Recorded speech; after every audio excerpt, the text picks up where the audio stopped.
Assalamualaikum ji, hope you are doing good. This is advocate Usman Abidin, you are watching the law session. आज हम करेंगे article 2 of Qanun Shahadat order, जिसमें कुछ definitions बताई गई हैं जो बाद में टर्म्स इस ऑर्डर में यूज़ होंगी। अगर हम कानून शहादत और जो कि बड़ा टेक्निकल सब्जेक्ट है इसको समझना चाहते हैं तो हमें इन डेफिनेशंस को समझना बहुत ज़रूरी है, फिर हमें अंडरस्टैंडिंग होती है complete. So let's start it जी। Article 2 of Kanun Shahadat Order. Clause 1. In this order, unless there is anything repugnant in this subject or context, यानी कानून शहादत ऑर्डर में जो ये डेफिनेशंस बताई गई हैं अभी के आर्टिकल 2 में, ये एज इट इज़ हमने माननी है। बट अगर इनसे कोई चीज़ मुतज़ाद आगे इस ऑर्डर में बताई गई है तो वो एक एक्सेप्शन होगी। बट अदरवाइज़ अगर एक्सेप्शन नहीं है तो इन डेफिनेशंस को, इन टर्म्स को एज इट इज़ जो आर्टिकल 2 में बताया गया है वो हमने मानना है।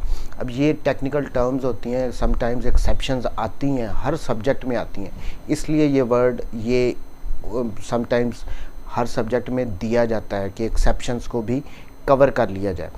तो डेफिनेशंस, फर्स्ट डेफिनेशन जी, कोर्ट कौन सी होगी? कोर्ट इंक्लूड्स ऑल जजेस and magistrates and all persons except arbitrators legally authorised to take evidence. सीधी सी बात है, Qanun Shahadat order arbitration proceedings पे अप्लाई नहीं होता। तो आर्बिट्रेटर के अलावा कोई भी जज है, कोई भी मैजिस्ट्रेट है, जो क्रिमिनल साइड पे जजेस होते हैं उनको मैजिस्ट्रेट कहते हैं, या कोई भी ऐसा बंदा वो किसी ट्रिब्यूनल में बैठा है, जो भी बंदा लीगली ऑथराइज्ड है एविडेंस लेने के लिए, कोई जज, कोई मैजिस्ट्रेट, कोई भी बंदा सिवाय आर्बिट्रेटर के, वो कोर्ट ही कहलाएगा। नंबर 1। Second definition, document. अब डॉक्यूमेंट क्या होता है?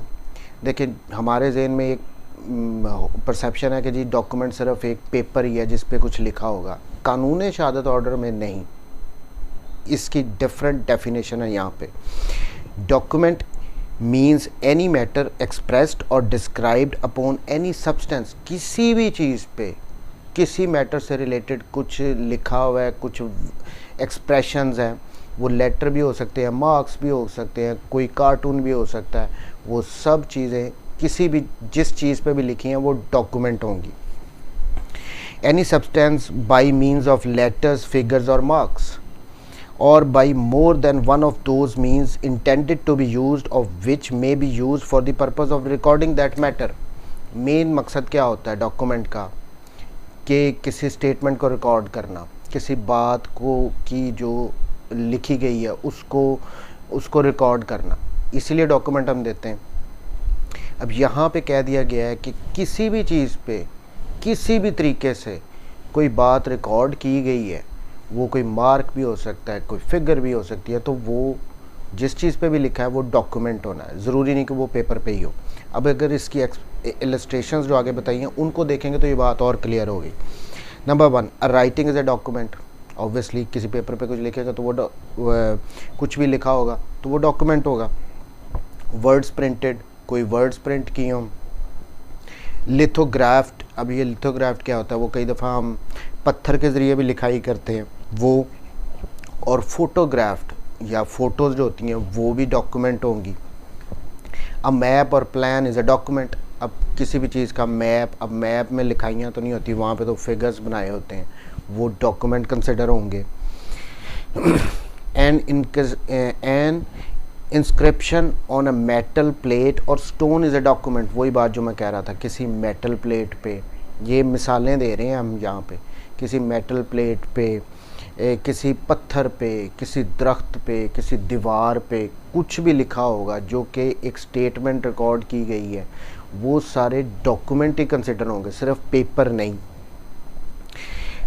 तो ये था डॉक्यूमेंट। नेक्स्ट है एविडेंस। अब एविडेंस कौन सी होगी? अब इसमें बेसिकली क्लॉज सी में बताया गया है कि एविडेंस क्या होगी। एविडेंस दो किस्म की होगी, या ओरल होगी या डॉक्यूमेंट्री होगी। So evidence includes all statements which the court permits और requires to be made before it by witnesses in relation to matter of fact under inquiry. Such statements are called oral evidence. So पहली kind आ गई oral evidence, वो बयानात जिनको कोई गवाह देता है court के सामने और कोर्ट उनको अलाउ करती है कि हाँ जी आप ये मैटर हमारा जो डिस्प्यूटेड फैक्ट है इससे रिलेटेड आप गवाही दें। सो इसको कहेंगे हम ओरल एविडेंस। कोई भी गवाह आके जो गवाही देता है वो ओरल एविडेंस होती है। Number 2 kind, all documents produced for the inspection of the court, such documents are called documentary evidence। तो कोई भी किसी भी किस्म का डॉक्यूमेंट जो हम कोर्ट की इंस्पेक्शन के लिए कोर्ट के सामने प्रेजेंट करते हैं वो हमारी डॉक्यूमेंट्री एविडेंस होती है। सो बात क्लियर होगी, एविडेंस कानून शहादत ऑर्डर के मुताबिक 2 किस्म की होगी, या ओरल होगी गवाह के देंगे या डॉक्यूमेंट के जरिए दिए जाएंगी। अब जो नेक्स्ट थिंग है फैक्ट, ये बड़ा इंपॉर्टेंट है कि फैक्ट क्या होता है। सारी प्लानिंग ये जो कानून शहादत ऑर्डर है ये फैक्ट के गिर्द ही घूमता है कि कौन से फैक्ट हैं जो प्रूव करने होते हैं। फैक्ट होते क्या हैं, अब यहाँ पे ये बताया गया। फैक्ट इंक्लूड्स नंबर 1 एनीथिंग, कोई भी चीज़, स्टेट ऑफ थिंग्स, किसी चीज़ की हालत, और रिलेशन ऑफ थिंग्स या चीज़ों का आपस में ताल्लुक, capable of being perceived bye senses, यानी किसी भी चीज़ को, चीज़ों की हालत हो, चीज़ों के ऑर्डर को, चीज़ों की तरतीब को, जिसको हम अपनी सेंसेस के थ्रू परसीव कर सकते हैं, वो चीज़ें फैक्ट होंगी। मसलन हमारी 5 सेंसेस हैं, हम किसी चीज़ को देखते हैं, सुनते हैं, बोलते हैं, ये सारे क्या हैं, फैक्ट है। आप मुझे देख रहे हैं, ये फैक्ट है, मैं बोल रहा हूँ, ये फैक्ट है। सो कोई भी चीज़ जो कि सेंसेस के थ्रू रिसीव की जाती है, परसीव की जा सकती है, वो फैक्ट है। अब इसको हम कहते हैं फिज़िकल फैक्ट, ये फिज़िकल फैक्ट होते हैं। अब दूसरी काइंड जो फैक्ट की वो है that is related to mind, इसको हम साइकोलॉजिकल फैक्ट भी कह सकते हैं। अब वो क्या कहते हैं, any mental condition of which any person is conscious. अब ये हम पढ़ेंगे आगे, इसकी इलस्ट्रेशन जो दी हैं तो बातें क्लियर हो जाएंगी। सो यहाँ तक हमें ये समझ में रखना है कि फैक्ट्स 2 किस्म के हैं, एक फिज़िकल फैक्ट्स और दूसरे रिलेटेड टू हमारे माइंड है, वो साइकोलॉजिकल फैक्ट भी हम उनको कह सकते हैं। इलस्ट्रेशंस की तरफ आएँ। That there are certain objects arranged in a certain order in a certain place is a fact, ये फिज़िकल फैक्ट है। किसी भी कमरे में, अब ये मेरी शेल्फ़ है, यहाँ पे बुक्स तरतीब में रखी हुई हैं, ये फैक्ट है, हम इसे देख सकते हैं कि ये चीज़ें तरतीब में रखी हुई हैं, ये हमारा फिज़िकल फैक्ट हो जाएगा। दैट अ मैन हर्ड और saw something is a fact, किसी बंदे ने कुछ देखा और सुना, ये फैक्ट है। मैंने आपको पहले ही कह दिया कि हमने जो कुछ भी अपने सेंसेस के थ्रू परसीव करना है। Next one is that a man said certain words is a fact, किसी बंदे ने कुछ बोला है, मैं बोल रहा हूँ, ये फैक्ट है। कोई भी बंदा कुछ बोलता है वो भी फैक्ट है। जो भी 5 सेंसेस के थ्रू आप परसीव कर सकते हैं ना, वो फैक्ट है, ये फिज़िकल फैक्ट है। अब नेक्स्ट जो इलस्ट्रेशन दी हुई है वो साइकोलॉजिकल फैक्ट से रिलेटेड है, जिसका मैंने पहले ही कहा था ये दूसरी काइंड है फैक्ट की, related to mind. That a man hold certain opinion, किसी बंदे की कोई ओपिनियन है। अब वो ओपिनियन वो फिज़िकली तो नहीं फॉर्म करता, वो अपने माइंड के थ्रू कोई भी ओपिनियन फॉर्म करता है, तो ये साइकोलॉजिकल फैक्ट होगा। हैज़ अ सर्टन इंटेंशन, किसी बंदे का कोई ख़ास इंटेंशन है, अब ऑब्वियसली वो भी माइंड के थ्रू ही आप बनाते हो किसी भी ख़ास किस्म की इंटेंशन। अगर फॉर इंस्टेंस मर्डर का अगर केस है तो किसी बंदे का मोटिव क्या है, उसकी इंटेंशन थी। अब अगर मर्डर की अगर हम डेफिनेशन पढ़ें तो उसमें इंटेंशन का होना ज़रूरी है, या मारने की या उसको इंजर करने की। अब वो जो उसकी इंटेंशन अगर हम प्रूव करते हैं, उसका मोटिव को प्रूव करते हैं, तो वो क्या होगा, उसका दिमाग ने उसके ने इंटेंशन थी उसके मारने की, तो ये उसका साइकोलॉजिकल फैक्ट है, रिलेटेड टू माइंड है। एक्ट्स इन गुड फेथ और फ्रॉडेंटली, किसी ने कोई काम गुड फेथ में किया तो ऑब्वियसली उसकी इंटेंशन अच्छी थी, वो माइंड से रिलेटेड है, साइकोलॉजिकल फैक्ट है। इसी तरह किसी को फ्रॉड करने की अगर नीयत हो तो वो भी साइकोलॉजिकल फैक्ट होगा। सो फैक्ट 2 किस्म के आ गए, psychological and physical fact. So fact अब हमें क्लियर होने चाहिए। उसके बाद जो इसमें एक और बात इसकी इलस्ट्रेशन में ऐड की गई है, जो इलेक्ट्रॉनिक ट्रांजैक्शन होती हैं वो भी फैक्ट में कंसिडर होंगी। फॉर इंस्टेंस अब मॉडर्न ज़माना, कंप्यूटर का यूज़ ज़्यादा है। हम बैंक से अपनी कोई स्टेटमेंट लेते हैं, इलेक्ट्रॉनिक है, कंप्यूटर जनरेटेड है, एटीएम से रिसीट निकालते हैं, इसके इलेक्ट्रॉनिक सिग्नेचर हम करते हैं। तो जो भी कंप्यूटर से रिलेटेड चीज़ें होंगी, जो कि electronic transaction ordinance, electronic transaction ordinance 2002, वो भी यहाँ पे कंसिडर किए जाएंगे। ये इसमें एडिशन की गई थी बाद में, क्योंकि वक्त के साथ साथ आपने अपने लॉज़ को भी अमेंड करना होता है, उनको हालात के मुताबिक लेके जाना होता है। तो नेक्स्ट जी, अब फैक्ट तो हमें समझ आ गया, 2 किस्म के फैक्ट हो गए। अब आगे कहानी सही शुरू होती है क्लॉज आर्टिकल 2 की क्लॉज 2 में। अब मैं थोड़ा सा एक्सप्लेन कर दूं। फैक्ट्स की 2 काइंड होगी, या तो फिज़िकल होंगे या वो साइकोलॉजिकल होंगे। इसके बाद किसी भी किस्म के केस में, चाहे वो क्रिमिनल हो चाहे वो सिविल हो, उसमें कुछ फैक्ट एंड इशू होते हैं और कुछ रेलेवेंट फैक्ट्स होते हैं। फैक्ट एंड इशू का अगर मैं एक्सप्लेन करना चाहूँ तो मैं कहूँगा जो मेन डिस्प्यूटेड फैक्ट होता है बिटवीन द पार्टी, उसको कहते हैं फैक्ट एंड इशू। और जो फैक्ट्स उससे रिलेटेड होते हैं, जो कि उस फैक्ट एंड इशू को, मेन डिस्प्यूट को प्रूव करने में हेल्प करते हैं, वो रेलेवेंट फैक्ट्स होते हैं। अब ये हमारे मेन जो कानून शहादत ऑर्डर है, ये इन्हीं के गिर्द घूमेगा। अब ये पूरा पार्ट 1 जो है कानून शहादत ऑर्डर का, ये रेलेवेंसी से रिलेटेड है, आर्टिकल 18 टू आर्टिकल 69। इसमें वो बताए गए हैं हमें फैक्ट्स जो कि रेलेवेंट फैक्ट्स होंगे। अगर उनमें वो उनसे रिलेटेड कोई फैक्ट होंगे तो कोर्ट उनको मानेगी, उनसे रिलेटेड एविडेंस लेगी, वो एडमिसिबल होंगी उनसे रिलेटेड एविडेंस। सो फर्स्ट आ गई रेलेवेंट फैक्ट्स। अब इसकी क्लॉज 2 में, आर्टिकल 2 की क्लॉज 2 में रेलेवेंट फैक्ट्स से रिलेटेड इसको एक्सप्लेन किया गया।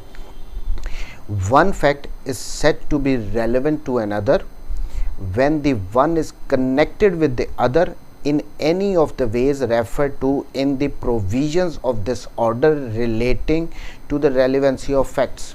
वही बात आ गई, यानी कि कुछ फैक्ट्स जो किसी दूसरे फैक्ट से रेलेवेंट हैं, रिलेटेड हैं, और वो हमें बताए गए हैं इस ऑर्डर में, आर्टिकल 18 टू आर्टिकल 69। उसमें जो फैक्ट्स बताए गए हैं वो रेलेवेंट फैक्ट्स होंगे। वो फैक्ट्स होंगे जो कि फैक्ट इन इशू से या किसी भी दूसरे फैक्ट से कनेक्टेड हैं, और at the end of the day वो फैक्ट इन इशू को प्रूव करने में, उसको इस्टेब्लिश करने में हेल्प आउट करते हैं। इसकी एक एग्जांपल लेते हैं। एक क्रिमिनल केस है, ए पे एलिगेशन है उसने बी को मारा। ये क्या है हमारा fact in issue. Main dispute है कि ए ने बी को मारा। अब इससे पीछे अगर हम चले जाएं कि ए ने बी को क्यों मारा, what was the motive behind that murder, क्यों मारा, वो अगर हम देखें तो हमारे सामने अगर ये बात आ जाती है कि जी इसने 2 दिन पहले एक हीटेड आर्गूमेंट्स हुए थे बिटवीन ए एंड बी के, और बी ने वहाँ पे कोई गालियाँ वगैरह दी थी ए को, तो मोटिव आ गया यहाँ पे। ये फैक्ट कि उसकी इंटेंशन थी, ऑलरेडी कहा कि साइकोलॉजिकल फैक्ट्स होते हैं, मेंटल फैक्ट्स होते हैं जो माइंड से रिलेटेड होते हैं, तो उसने इंटेंशन थी उसकी बी को मारने की, बन गई उसी वक्त। मेन इंग्रेडिएंट क्या होता है, अगर हम मर्डर को देखें तो उसमें है कि आपकी इंटेंशन होनी चाहिए या तो किसी को मारने की या उसको इंजर करने की। अब इसी एग्जांपल में एक बात तो आ गई कि जी हाँ जी, ए और बी के बाद पहले से जो मसला ख़राब था, ए और बी के दरमियान एक हीटेड आर्गूमेंट्स हुए थे, जिस वजह से उसने अपना ज़हन बना लिया कि मैं इसको कत्ल करूँगा। नंबर 1 ये रेलेवेंट फैक्ट बन जाएगा, मोटिव आ गया। फिर उसने उसकी प्रिपरेशन की, जाके किसी शॉप से कोई गन वगैरह परचेज़ की, ये भी फैक्ट रेलेवेंट आ गया कि मोटिव भी था प्लस उसने प्रिपरेशन भी कर ली। फिर उसने उसको एग्जीक्यूट किया और बी को फायर करके मार दिया। उसके बाद के फैक्ट देख लें, उसने वो गन छुपाई, ये भी एक रेलेवेंट फैक्ट आ जाएगा। ये फैक्ट इन इशू नहीं है, ये रेलेवेंट फैक्ट है कि जी उसने उसको छुपा दिया। फिर नेक्स्ट आ जाएं, उसके बाद वो मौके से फ़रार हो गया और आज तक मिला नहीं था, 3 साल वो गायब रहा, उसका कंडक्ट आ गया। तो ये सारे फैक्ट्स जो उस अक्रंस से पहले हुए हैं, उसके बाद में हुए हैं, ये रेलेवेंट फैक्ट्स हैं जो कि कहीं ना कहीं एक गिल्ट को प्रूव करने में, फैक्ट इन इशू को प्रूव करने में कि ए ने बी को मारा है, हेल्प कर रहे हैं।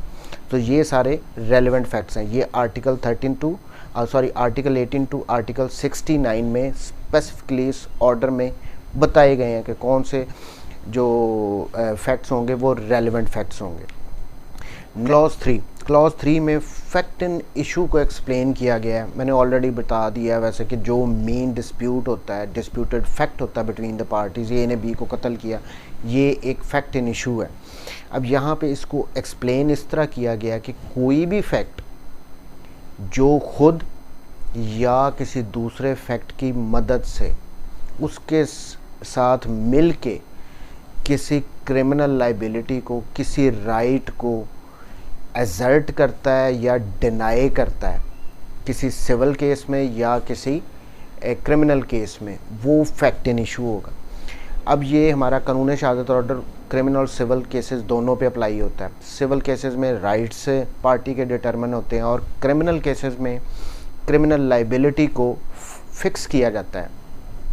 तो यहाँ पे फैक्ट इन इशू वही फैक्ट है, मेन डिस्प्यूटेड फैक्ट है जो कि राइट्स एंड लाइबिलिटीज़ को या तो एजर्ट करता है या डिनाई करता है। डेफिनेशन के लिहाज से इसको फैक्टम प्रोबेंडम भी कहते हैं। एक्सप्लेनेशन, अब इसकी एक्सप्लेनेशन बड़ी इंपॉर्टेंट है।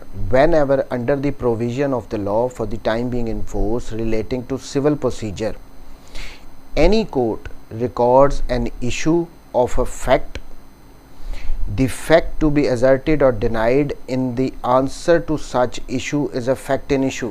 अब यहाँ पे कहा गया कि सिविल केसेस में क्या होता है कि सिविल केसेस में कोर्ट कुछ पहले प्लेंट आता है, फिर उसके बाद रिटर्न स्टेटमेंट आता है, उसके बाद डॉक्यूमेंट्स सारे कोर्ट अपने सामने रख के तो कोर्ट कुछ इश्यूज़, मेन इश्यूज़ डिटरमिन करती है कि ये main dispute between the parties हैं और उनसे रिलेटेड ही एविडेंस कॉल करती है कि प्लेंटिफ ने इस मैटर से, इस इशू से रिलेटेड एविडेंस देनी है, डिफेंडेंट ने इस इशू से रिलेटेड एविडेंस देनी है। अब यहाँ पे एक्सप्लेनेशन में कहा गया है कि जो इश्यूज़ कोर्ट ने डिटरमिन किया कर दिया उनसे रिलेटेड जो जवाब दिया जाएगा दूसरी पार्टी, फॉर इंस्टेंस एक इशू कहा गया, एक इशू फ्रेम किया कोर्ट की तरफ से कि इस पे एविडेंस, इसको प्रूव करना है प्लेंटिफ ने, तो उसके जवाब में जो डिफेंडेंट का जवाब आएगा वो भी fact in issue he consider किया जाएगा। अब इस बात को फर्दर जो इलस्ट्रेशन से हम एक्सप्लेन कर सकते हैं। नंबर 1, अब A is accused of murder of B. पहली बात, ए पे एलिगेशन है कि उसने बी को मर्डर किया। At this trial following facts may be in issue that A cause B's death, यानी ए ने बी को मारा, फैक्ट इन इशू है। That A had intended to cause B death, A की इंटेंशन थी कि उसने बी को मारना था, ये भी फैक्ट इन इशू आ जाएगा। That A has received grave sudden provocation from B, वही बात आ गई कि अगर तो जिस पे एलिगेशन है कि इसने बी को मारा है ए पे, लेकिन अगर वो ये प्ली लेता है कि मुझे जी इसने प्रोवोक कर दिया था जिस वजह से मेरे से ये काम हो गया, मैंने इसको मार दिया है, तो ये भी फैक्ट इन इशू होगा कि क्या ए को बी ने इतना प्रोवोक किया था जिस वजह से उसने ये कत्ल कर दिया। Next one, that A at the time of doing that the act which caused B's death was by reason of unsoundness of mind, incapable of knowing its nature। या अगर ये प्ली ले लेता है, ये डिफेंस ले लेता है कि मेरा जी उस वक्त दिमाग नहीं ठीक था, मैं पागल था, मुझे नहीं पता मैंने क्या कर दिया, तो ये भी फैक्ट इन इशू ही आ जाएगा। क्योंकि एक तरफ से एलिगेशन तो ये है कि ए ने बी को मारा है, बी अब यहाँ पे ये कह रहा है कि जी मैंने मारा तो है पर मैं उस वक्त अपने सेंसेस में नहीं था, मैं नहीं पागल था। अब ये भी फैक्ट इन इशू होगा क्योंकि एक केस में एक से ज़्यादा फैक्ट इन इशू होते हैं। जैसे सिविल में मैंने बताया कि जो जवाब आ जाएगा वो भी फैक्ट इन इशू होगा, इसी तरह क्रिमिनल केस में भी जो मेन फैक्ट इन इशू है उसके साथ अगर कोई डिफेंस लिया जाता है तो वो भी fact in issue he consider किया जाएगा। सो अगर हम इसको अब सम अप करें तो किसी भी केस में फैक्ट इन इशू होता है और रेलेवेंट फैक्ट वो होते हैं जो हेल्प आउट करते हैं फैक्ट इन इशू को प्रूव होने में, रियल डिस्प्यूट को प्रूव होने में हेल्प आउट करते हैं। क्लॉज 4, अब आगे फर्दर इसको लेके जा रहे हैं कि कौन सा फैक्ट कब प्रूव कंसिडर किया जाएगा, कब डिसप्रूव कंसिडर किया जाएगा, ये सारा क्लॉज 4 में प्रूव्ड कब होगा। If a fact is said to be proved when after considering the matters before it the court either believes it to exist, यानी कोई भी फैक्ट उस वक्त प्रूव कंसिडर होगा जब के कोर्ट के सामने जो मैटर आने के बाद कोर्ट कहती है कि हाँ जी ये प्रूव हो गया है, और consider it's existence so probable that a prudent man ought under the circumstances of the particular case to act upon the supposition that it exists। पहली बात तो ये आ गई, इसमें कहा कि कोई भी फैक्ट तब प्रूव गिना जाएगा जब कोर्ट मान जाए कि हाँ जी ये कोर्ट केस के सर्कमस्टांसिस को देख के कि हाँ जी ये प्रूव हो गया। और वो जो फैक्ट है वो इतना, कोई आम बंदा भी अगर उस सिचुएशन में उसको देखे तो वो यही कहेगा कि हाँ जी ये प्रूव हो गया। वो इतना क्लियर कट उसके बारे में, उसकी एग्जिस्टेंस के बारे में कि ये फैक्ट ऐसे ही हुआ है मान लिया जाए तो ये उस फैक्ट को कहा जाएगा कि ये फैक्ट प्रूव हो गया, कि कोर्ट ने मान लिया है हालात को देख के। और अगर उस फैक्ट को किसी आम बंदे के सामने भी बताया जाए तो वो सारे उसके रिलेटेड डॉक्यूमेंट सब कुछ देख के वो यही कहेगा कि हाँ जी ये प्रूव हो गया, मान लिया जाएगा, एक आम आदमी भी। तो कोर्ट ने तो ऑब्वियसली फिर मानना ही मानना। डिसप्रूव्ड, अब डिसप्रूव कब होगा, वो इससे कम्प्लीटली उलट है। अब यहाँ पे कोर्ट, अब देखें अगर इसकी डेफिनेशन को, a fact is said to be disproved, एक फैक्ट को कहा जाएगा कि ये डिसप्रूव हो गया when after considering the matters before it the court either believes that it does not exist, यानी कोर्ट मान ले कि जो उसके बारे में, किसी फैक्ट के बारे में एविडेंस दी गई है, कोर्ट ये मान ले कि ये जी मैं नहीं मानती, ये इस तरह फैक्ट हुआ होगा, ये एग्जिस्ट ही नहीं करता, ये ऐसे नहीं हुआ है। और considers it's non existence so probable that a prudent man, और या एक आम आदमी को भी अगर वो गवाहियाँ जो उस रेलेवेंट उस फैक्ट से रिलेटेड आ गई हैं, अगर वो उसको भी दिखाई जाए तो वो भी कहेगा कि नहीं जी ये प्रूव नहीं होती बात, ये फैक्ट ऐसे नहीं हुआ, ये एग्जिस्ट ही नहीं करता, ये झूठी बात है। सो कोई भी फैक्ट प्रूव कब होगा, जब जो एविडेंस किसी भी फैक्ट से रिलेटेड दी गई है वो इतनी क्लियर कट हो कि एक आम आदमी बंदा कहे कि जी हाँ जी ये एग्जिस्ट कर रहा है, ये बात ऐसी है, तो वो प्रूव होगी। और अगर डिसप्रूव तब होगी, कोर्ट उसको कब कहेगी कि ये फैक्ट प्रूव नहीं हुआ, जब एविडेंस को देख के कोर्ट कहे कि नहीं जी ना काफ़ी है, सही, ये इससे साबित नहीं होता कि ये बात ऐसे ही हुई है। या कोई आम बंदे को भी अगर वो एविडेंस दिखाई जाए तो वो कहेगा कि ये ऐसे एग्जिस्ट नहीं करता, ये बात ऐसे नहीं है। सो प्रूव्ड, डिसप्रूव्ड, और फैक्ट को प्रूव ऑब्वियसली हमने एविडेंस के थ्रू ही करना। क्लॉज 6 नाउ, अब इसमें नॉट प्रूव्ड है, पहला आ गया प्रूव्ड, दूसरा डिसप्रूव जिसको कोर्ट कह दे कि ये प्रूव नहीं हुआ, और not proved. A fact is set not to be proved when it is neither proved nor disproved, यानी कोई फैक्ट अगर उस पर जो एविडेंस आई है वो ना तो उस फैक्ट को प्रूव कर रही है, ना वो इतना है कि वो उसको डिसप्रूव कोर्ट करे, तो उस फैक्ट को नॉट प्रूव्ड ही माना जाएगा। क्लियर बात, अगर एविडेंस इतनी सफिशेंट है कि वो प्रूव कर रहा है उस फैक्ट को तो वो प्रूव है। अगर वो एविडेंस जो उस पे आई है किसी फैक्ट से रिलेटेड वो इस किस्म की है कि वो कोर्ट बिलीव नहीं करती, वो उसको डिसप्रूव कर रही है।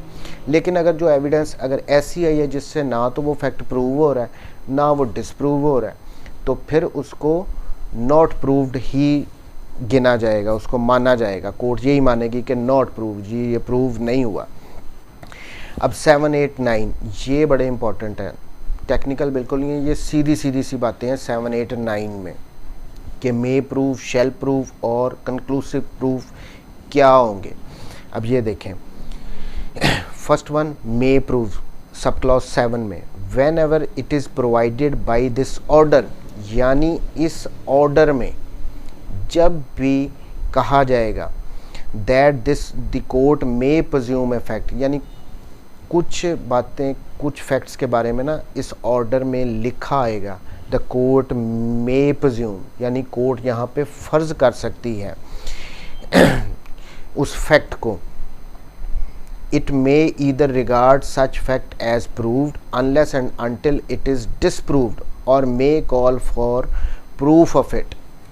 यानी इस ऑर्डर में कुछ फैक्ट्स ऐसे होंगे जिनके बारे में जहाँ पे भी मे presume, the court may presume का वर्ड आ जाएगा तो कोर्ट ने क्या मान के चलना है, क्या फ़र्ज़ करके चलना है कि ये फैक्ट है, एग्जिस्ट कर रहा है, और उस जब तक कि उसको डिसप्रूव ना कर दिया जाए किसी एविडेंस के थ्रू, या कोर्ट उसके कॉल कर सकती है कि नहीं जी आप इसके बारे में एविडेंस लेके आओ इसको प्रूफ करने के लिए।